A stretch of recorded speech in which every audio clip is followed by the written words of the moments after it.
Alors l'histoire du domaine, il débute en 1859 avec mon arrière-grand-père, Jean-Édouard Dupart, qui est compagnon tonnelier et qui fait son tour de France en fait, puisque en tant que compagnon, il était obligé de faire un tour de France pendant 7 ans pour maîtriser son art de la tonnellerie. Il s'arrête en Bourgogne et il développe donc une petite tonnellerie et il crée également un négoce en fait, où il achète des vins et puis après il achète quelques vignes et c'est comme ça que ça démarre, avec successivement plusieurs générations jusqu'à la mienne, donc la 5e.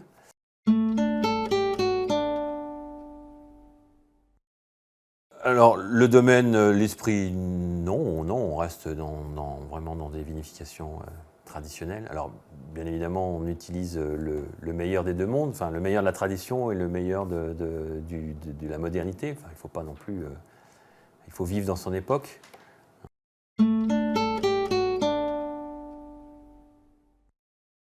Et bien alors ça change tous les ans. Parce qu'il y a effectivement toujours une cuvée qu'on réussit plus ou moins qu'une autre. Et ça peut être un Bourgogne blanc une année ou un Haute-Côte. Tiens, j'étais amoureux de mes Hautes-Côtes en 2010. J'ai trouvé super, sublime. Par rapport au niveau d'appellation, on avait vraiment sorti, je pense, que ce que j'avais fait de mieux. Ça, c'était une année. Une année d'après, ça va être autre chose. En 2011, mon Puligny Village, je le trouve super. Bon, voilà, chaque année, ça change.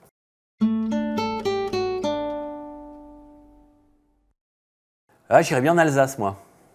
Parce que c'est également une région où le terroir est vachement important et où il y a une diversité de terroirs, où il y a vraiment quelque chose d'intéressant à faire. Après, j'aimerais aussi partir éventuellement à l'étranger. Mais là, ça serait plus comme pionnier pour découvrir quelque chose.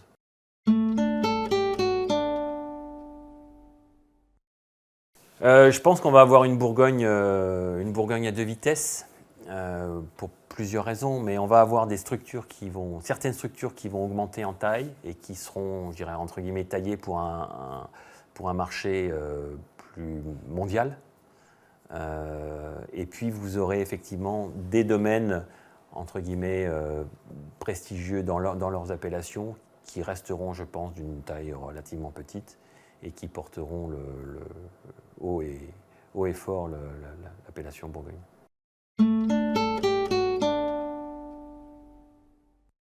En Bourgogne, en termes de millésime, oui, et notamment sur des rouges en Côte de Nuit, il y a des choses, je ne sais pas moi, oui, dans les années 59, dans les années 47, choses comme ça, ou des millésimes entre guillemets de prestige. J'ai clairement pas tout goûté encore et il en reste encore pas mal à goûter, mais c'est bien, j'ai le temps.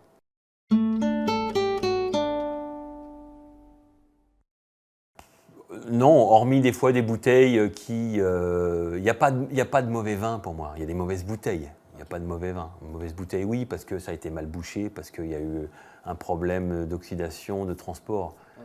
Mais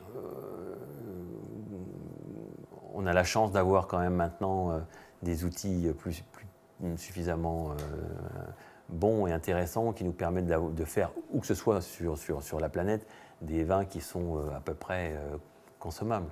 Donc non, un mauvais vin, oui, par accident. Ouais. Mauvaise bouteille, pas mauvais vin.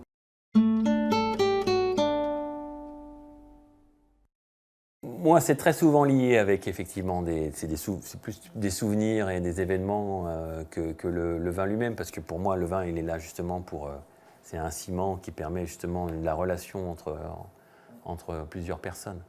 Donc la dernière belle bouteille que j'ai goûtée en compagnie de bons copains, c'était quoi, il y a un mois, on était chez Avril, donc en Côte-du-Rhône, à Châteauneuf-du-Pape, avec Vincent Avril.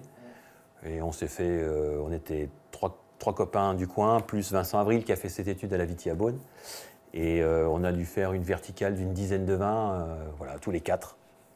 Et voilà, c'était rigolo. On a passé un bon moment ensemble.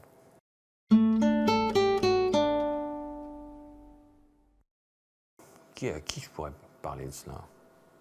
Obama. Obama? Ouais, ça me paraît être quelqu'un qui a l'air assez ouvert. Ouais. Et oui, je pense qu'il a pas mal de choses à dire. Enfin, c'est quelqu'un qui a une expérience incroyable et je pense que j'aurais certainement beaucoup de bonheur à passer une soirée autour d'une bouteille de vin avec lui.